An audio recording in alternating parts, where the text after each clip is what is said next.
میں یا صوبائی اسمبلی میں اس پر بات کیوں نہیں ہوتی اور گورنر ہاؤس پشاور میں ایک اجلاس کے بعد اس قسم کا آپریشن کیوں شروع کر دیا جاتا ہے؟ سوال پوچھیں گے ایک بریک کے بعد۔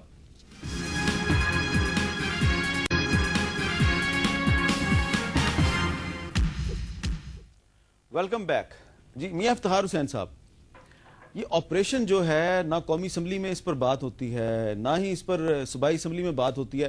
گورنر ہاؤس میں ایک اجلاس بلایا جاتا ہے، اس میں کچھ لوگ آتے ہیں، منیر اورکزئی صاحب، آپ، کچھ اور لوگ، اور اس کے فوراً بعد جو ہے وہ آپریشن شروع ہو جاتا ہے۔ اب تو ایسا ہوا کہ اس دفعہ تو اسمبلی میں جو دفاعی بجٹ تھا اس پہ بھی بحث ہوا اور پیش کیا گیا، تو یہ تو کوئی شجر ممنوع نہیں ہے، ہونا چاہیے، عوام کو اعتماد میں لینا چاہیے کہ حقیقی صورتحال کا پتہ چلے کہ کیا ہو رہا ہے۔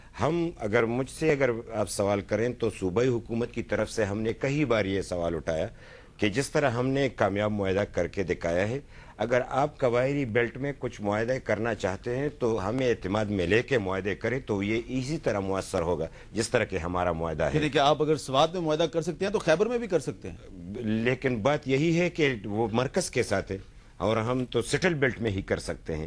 یہ انتظامی امور کا مسئلہ ہمارے پختونوں کا تو بس بدقسمتی ہے کہ ایک ہی جگہ کے رہنے والے ہیں لیکن وہاں پہ دو حکومتیں ہیں، تو مرکزی حکومت وہاں پہ گورنر کے ذریعے اقدامات کرتی ہے۔ میاں صاحب، اگر مرکزی حکومت آپ سے پوچھے ANP سے کہ یہ خیبر ایجنسی کا مسئلہ کس طرح حل کیا جائے تو آپ انہیں کیا حل تجویز کریں گے؟ نہیں، ہمارا تو سیدھا سادہ فارمولہ ہے، کئی بار ہم حکومت میں نہیں تھے تو بھی یہی چیخ چلا رہے تھے کہ بابا کوئی بھی مسئلہ گولی سے حل نہیں ہوگا۔ 30 سال سے ہم گولی کو چلاتے چلاتے یہاں تک تو پہنچ گئے۔ ہم تو یہی کہتے ہیں کہ مذاکرات ہونے چاہیے، افہام و تفہیم ہونے چاہیے، جرگے ہونے چاہیے، اور اسی پہ ہم قائم ہیں کہ جو افغانستان میں اب جرگہ ہوا ہے اس کی کنٹینیوٹی ہونی چاہیے۔ تو ہر ایک بات کو اس مسئلے سے نہ جوڑا جائے کہ طالبان ہیں، کوئی آپریشن ہو رہا ہے، کوئی اٹیک کر رہا ہے، حملہ کر رہا ہے۔ نہیں، شرپسند لوگ، ڈاکو، لوٹیرو، ان کے خلاف پہلے حکومت اقدامات نہیں کر رہی تھی۔ یہ جو لشکر اسلامی ہے اور انصار الاسلام ہے، انہیں آپ شرپسند سمجھتے ہیں؟ میں نام لیے بغیر اگر میں یہ کہوں کہ کوئی کسی کو اغوا کرے تو اس کو کیا کہتے ہیں؟ میں کہہ رہا ہوں کہ یہ کسی کے خلاف آپریشن نہیں ہے۔ ہم یہ سمجھتے کہ امن کے قیام کی خاطر اگر کوئی حکومتی ریٹ چیلنج کرنا چاہے تو حکومت کے پاس اور کیا چارہ ہے۔ میں یہی کہہ رہا ہوں کہ مذاکرات اور افہام و تفہیم سب سے پہلے ہونے چاہیے، لیکن جس سے مذاکرات ہو رہے ہیں وہ تو ہمارے سامنے ہیں۔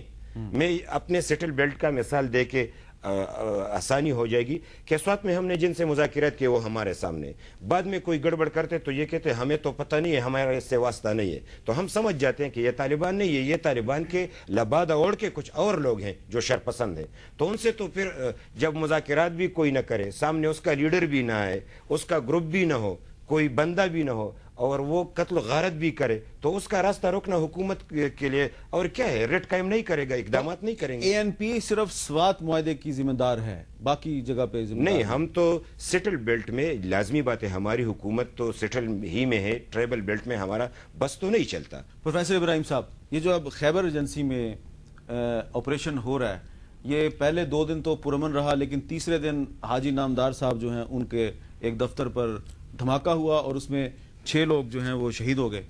تو آپ کے خیال میں خیبر ایجنسی میں جو صورتحال ہے اس کا حل کیا ہے؟ کس طرح یہ مسئلہ حل ہو سکتا ہے؟ میر صاحب نے پہلے یہ سوال اٹھایا کہ پارلیمنٹ میں اس پہ بحث کیوں نہیں ہوتی، اسمبلی میں اس پہ بحث کیوں نہیں ہوتی۔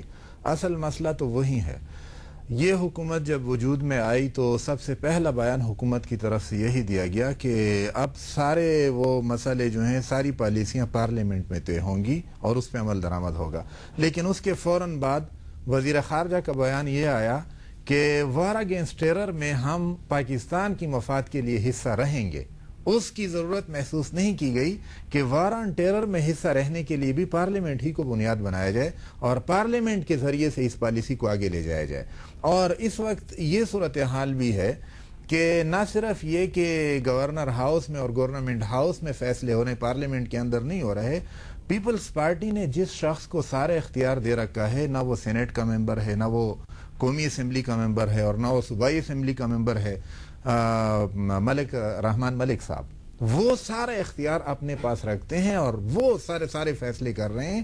اور پارلیمنٹ تو دور کی بات ہے، ان کے منتخب نمائندے بھی وہ کام نہیں کر سکتے جن کا وہ کام تھا. تو اصل میں باڑا کا مسئلہ بھی یہاں پہ آ کر رک جاتا ہے کہ مسئلے منتخب نمائندوں کے ذریعے سے نہیں بلکہ کچھ مخصوص افراد کے ذریعے سے حل کرائے جاتے ہیں. منیر اورکزئی صاحب، آپ اس رائے سے اتفاق کریں گے کہ قبائلی علاقوں کے جو معاملات ہیں یہ پارلیمنٹ کے ذریعے حل کیے جائیں، پارلیمنٹ میں اس پر بحث ہونی چاہیے؟ یہ آپ کو یاد ہوگا گزشتہ کوئی 2-2.5 مہینے پہلے آرمی چیف نے اور ڈی جے عیسائی صاحب نے وزیر اعظم ہاؤس میں وزیر اعظم کو بریفنگ دی، اور اس میں ہم جس کو یہ پی ڈی اے لیڈرز کہتے ہیں جو اتحادی حکومت اسفندیار صاحب تھے، نواز شریف، آصف زرداری اور میں اور مولانا فضل الرحمان، اس میں یہ طے ہوا کہ جب آرمی چیف نے بریفنگ دی اسے کویشچن آنسر ہوئی، تفصیلی بریفنگ فرنٹیئر کے حوالے سے، اس میں گورنر بھی آئے تھے اور سی ایم سرحد بھی موجود تھی کہ ابھی ہم اکٹھے بیٹھ کے اس پہ کوئی ایک پالیسی بنائیں گے. نواز شریف صاحب نے عرض کی کہ نہیں، یہ اس کو ہم پارلیمنٹ میں لے جا کے پارلیمنٹ کی سپریمیسی ہے، وہاں پارلیمنٹ پہ کل کے پاس کریں گے، جو ممبران کی اکثریت جو پالیسی بناتے ہیں ساری دنیا کے لیے ہماری وہی پالیسی ہوگی. تو ہم بھی خوش ہو گئے، مگر آج تک پھر نہ ہم آپس میں بیٹھے، نہ ہم سے کسی نے بات کی، نہ پارلیمنٹ میں یہ بات ہوئی ہے. مجھے جہاں تک پتہ ہے پریزیڈنٹ پرویز مشرف امریکہ سے ڈرا ہوا ہے، اس کا ابھی تک اثر ہے، اسی ہی کا پالیسی ہے. اسی موجودہ حکومت نے ایک بھی ذرا اپنے طرف سے، نہ اپنے ممبران کی طرف سے، نہ اپنی کیبنٹ کی طرف سے کوئی نہ رائے لی ہے، نہ اس کی سنی ہے، وہی پالیسی ہے. اور آپ بھی اتحادی ہیں، حکومت کے آپ اتحادی ہیں؟ ہم اتحادی، ابھی ہم پرسوں اپنے دوستوں کو بلا رہے ہیں، ہمارے دوست، میں نے آج بھی ٹرائی کیا، سب اکٹھے ہو کے اب اس پہ سیریس ہم کرتے کہ اب فاٹا میں کم سے کم یہ آپ کس طرح کہتے ہیں کہ پارلیمنٹ کی سپریمیسی ہے. پارلیمنٹ تو ہم ہیں فاٹا کہ آپ ہمیں بیٹھاؤ، ہم سے بات کرو. تو آپ نے وزیر اعظم کو ووٹ دیے تھے، ان کو ووٹ دیے تھے، لیکن وزیر اعظم نے آپ سے مشورہ نہیں کیا؟ کسی نے بھی نہیں کیا، کسی سے بھی نہیں کیا؟ کسی نے بھی حکومتی اہلکار نے ہم سے اس بات ایشو کے بارے میں مسئلہ، اور ہمیں یہ خطرہ ہے کہ ہمیں یہ قبائلیوں کو تباہ کرنے کے لیے امریکہ مجبور ہے. اسد درانی صاحب، آخر میں وقت ہمارا ختم ہو رہا ہے، آخر میں یہ بتائیے، آپ نے منیر اورکزئی صاحب کی بھی گفتگو سن لی اور افتخار صاحب اور پروفیسر ابراہیم صاحب سب بات چیت اور جرگے پہ زور دے رہے ہیں، تو اورکزئی صاحب کہہ رہے ہیں کہ یہ پشتونوں کو تباہ کرنے کی امریکی سازش ہے. اب آپ یہ بتائیے کہ اگر یہاں پہ کوئی غلطی ہو گئی تو اس غلطی کا خمیازہ کون بھگتے گا، امریکہ یا پاکستان؟ پاکستان. یہ میں ان سے اتفاق کرتا ہوں کہ ہر وہ جگہ جہاں پر جو لوگ ہیں فورن آکوپیشن، امریکن پریزنس کو ریزسٹ کرتے ہیں، وہ ان کو تو نہیں بھاتا، سمجھ آ جاتی ہے. اگر افغانستان میں ان کے خلاف ریزسٹنس ہوتی ہے، قبائلی علاقے کی ٹریڈیشن ہے ریزسٹنس کی، وہ تو اس کو تباہ کرنا چاہتا ہے. لیکن ذمہ داری اس کام کو ٹھیک کرنے کی ان کی نہیں ہے، ذمہ داری ہماری ہے. ہمیں، آپ نے پوچھا سوال، صحیح بالکل سوال تھا کہ بھگتنا ہم نے ہے، ہمارے علاقے میں ہمارے لوگوں نے، باقی ملک نے بھگتنا ہے. ابھی دیکھیے ہر روز جب بھی وہاں پر ایک ایکشن ہوتا ہے، 2 بلاسٹ پنڈی میں یا کسی اور جگہ ہوتے ہیں، بھگتنا ہم نے، ذمہ داری ہماری ہے. وہ تو اپنے انٹرسٹ کے لیے جو کرنا انہوں نے کریں، لیکن ہم نے اپنے انٹرسٹ کے لیے ابھی تک واقعی 6-7 سال میں وہ کام نہیں کیا، ایک بھی وہ کام نہیں کیا صحیح طریقے سے، فوکس طریقے سے، جس سے یہ سچویشن ٹھیک ہو سکتی. بہت بہت شکریہ اسد درانی صاحب، جناب منیر اورکزئی صاحب، پروفیسر ابراہیم صاحب، جناب میاں افتخار حسین صاحب.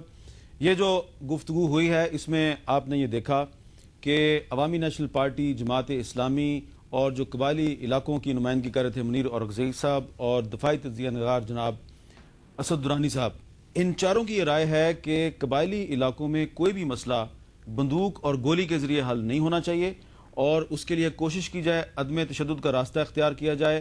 عوامی نیشنل پارٹی نے سوات میں جو طالبان کے ساتھ معاہدہ کیا ہے، میاں افتخار حسین صاحب کہتے ہیں کہ وہ کامیاب معاہدہ ہے، اور اسی طرح دیگر قبائلی ایجنسیوں میں بھی معاہدے کیے جانے چاہیے.